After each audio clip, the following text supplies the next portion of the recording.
성령이 계시네. 할렐루야 함께 하시네. 좁은 길을 걸으며 밤낮 기뻐하는 것 주의 영이 함께함이라. 아멘. 하나님 말씀 마가복음 9장 2절부터 10절까지의 말씀입니다. 우리 예수님의 사역을 보면 대중적으로 복음을 전하시고 치유하시고 고치십니다. 그리고 동시에 제자들을 세우셔서 그들을 양육하시고 훈련하시는 것을 보게 됩니다. 주의 크고 아름다운 복음의 역사가 일어남과 동시에 그 일들을 감당할 수 있는 사람들을 세워가신 것들을 보게 됩니다.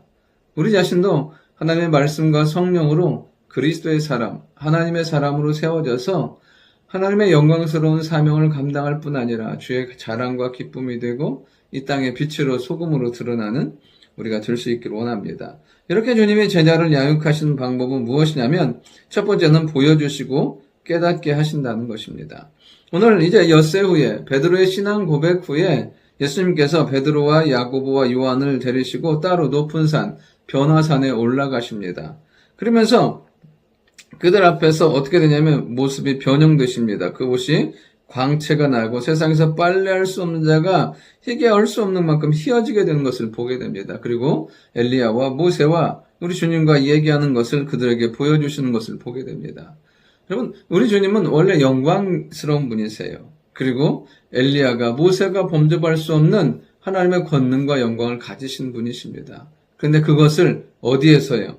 산에서 베드로, 야고보, 요한 따로 세우셔서 그들에게 보여주십니다. 하나님의 영광과 하나님의 임재하심을 그들에게 보여주시는 것을 보게 됩니다.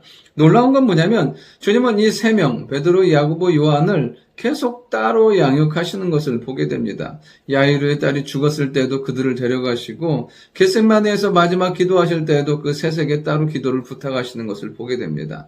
여러분, 정말 중요한 건 뭐냐면 말씀을 받고 깨달으면 그 깨달은 만큼 능력 가운데 은혜 가운데 살게 된다는 사실이에요. 우리의 삶이 자꾸만 변하지 아니하고 자꾸만 다람쥐 쳇바퀴 도는 것 같은 삶과 신앙이라면 결국에는 무엇이냐면 우리 가운데 임하시는 그 하나님의 은혜가 필요하다는 거예요.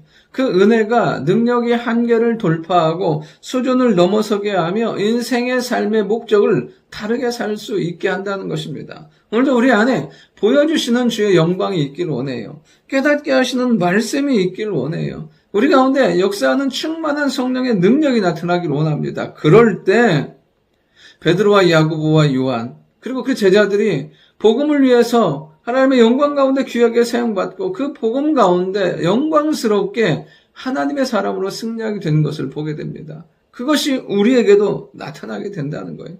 오늘도 우리에게 보여주시는 것들, 깨닫게 하시는 은혜들이 있기를 원합니다. 그 은혜로 성장하고 변화되는 우리가 될 수 있기를 원합니다. 두 번째는 뭐냐면 하나님께서는 깨닫지 못하는 그들을 말씀으로 깨닫게 하신다는 것입니다. 그 모습을 보고 베드로가 예수님께 말씀해요. 이야기해요. 예수님께 여기가 좋사오니 초막셋을 짓고 여기에 머물자고 이야기합니다. 참 보면 근데 성경을 보면 그가 무서워함으로 그들이 무슨 말을 하는지 알지 못했다고 말해요. 그러니까 경황도 없어요. 상황도 파악하지 못해요. 그리고 본인이 무슨 말을 하는지조차도 모르는 그런 상황이 되는 것을 보게 돼요. 왜요? 하나님의 말할 수 없는 영광을 접하니까요. 여러분, 죄인된 인간이, 연약한 인간이 하나님의 영광스러움에 서면 이렇게 된다는 거예요. 오늘 우리가 하나님의 사람으로, 믿음의 사람으로 온전히 살지 못하면 그것이 은혜가 은혜인지도 몰라요. 때로는 그것이 하나님의 경고가 경고인지도 모른다는 것입니다. 이렇게 베드로가 아무것도 깨닫지 못하고 알지 못하는 상황 가운데 그러고 있을 때 하나님께서 그에게 친히 말씀하십니다. 그들에게 말씀하세요. 이는 내 사랑하는 아들이니 너희는 그의 말을 들으라 하시니라. 그러니까 이 온전한 영적인 비밀, 온전한 구원의 역사는 예수 그리스도의 말씀을 통해서 알게 되고 깨닫게 되고 그렇게 살게 되는 것을 하나님의 말씀으로 알게 하시는 것을 보게 됩니다. 여러분, 깨닫지 못하는 것, 미련한 것, 여러분, 그거는 수준의 차이가 아니에요. 우리가 노력한다고 되는 게 아니에요. 그건 무엇이냐면 하나님께서 주셔야 되는 거예요. 말씀으로 그렇게 깨닫게 하셔야 되는 거예요. 하나님께서 알게 하시고 깨닫게 하심으로 그들이 믿고 따르는 그 예수님이 누군지를 알게 해주시는 것을 보게 됩니다. 어쩌면 같은 이야기예요. 깨닫게 하시고 보여주시고 그 다음에 말씀으로 깨닫게 하실 때 온전한 영적인 바른 눈, 바른 시각, 바른 기준, 삶의 목적을 가지게 되는 것을 보게 돼요. 오늘도 우리 안에 하나님께서요 깨닫게 하시는 은혜가 있기를 원해요. 말씀으로. 하나님의 말씀으로 우리의 삶이 정리되기를 원해요. 하나님의 말씀으로 우리가 힘있게 나아가는 축복의 삶이 될 수 있기를 원합니다. 마지막 세 번째는 뭐냐면 9절부터의 내용에 보면 예수님께서 그들에게 이 모든 것들 가운데 이야기하지 말라고 하는데 10절에 보면 서로 문의하면서 죽은 자 가운데 살아나는 것이 무엇일까? 그러니까 예수님이 죽은 자 가운데서 살아나는 것에 대해서 이야기할 때 그들은 알지도 못하고 깨닫지 못해요. 도대체 이해할 수 없는 거죠. 근데 이것이 언제요? 성령의 역사로 인해서 온전히 깨달아지고 변화되는 것을 보게 돼요. 여러분, 우리 안에 온전히 깨닫지 못하고 온전히 살지 못하는 부분들이 있을 수 있어요. 한계는 정말 명확하죠.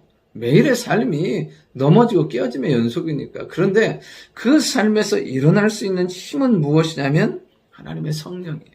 성령께서 우리를 붙들어 주시고 깨닫게 하시고 알게 하시고 인도하실 때 이전과 다른 삶, 이전을 뛰어넘는 능력의 삶을 살게 되는 것을 보게 돼요.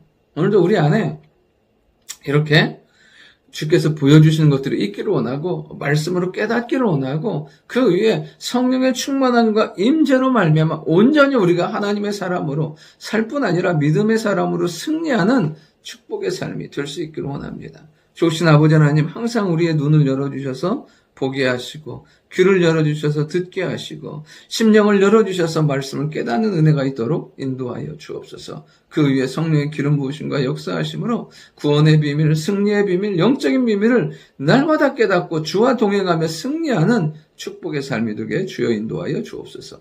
예수님의 이름으로 기도드립니다. 아멘.